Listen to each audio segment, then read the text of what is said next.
随着天气愈来愈热热，台南包括水库、运河等水域资源总是吸引大批游客。其中，每一档牛油报名总是秒杀的水域休闲体验，已经卖了第12档。为了邀请全国民众来台南展开防疫健康旅游，市府特别伫虎头埤召开记者会，欢迎大家对5月29开始到10月16来到台南体验大自然的水，增强免疫力。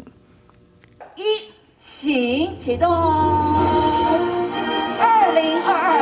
南水游季体验活动，5月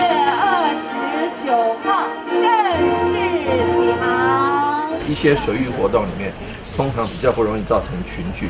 因为你看，不管是操舟，不管是这个做其他的活动，都是在水域里面，基本上是人跟人是一定有社交距离的，所以说大家应该可以放心。那尤其时序要慢慢变热了，那当然这个亲水活动，只要在安全的条件下，防疫工作做得好的条件下，我觉得其实大家应该可以走出户外啊，走这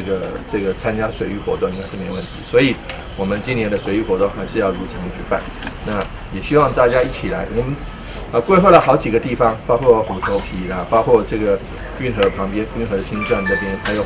好几个地方，包括天鹅湖这些的，我们都希望说大家一起来参加2022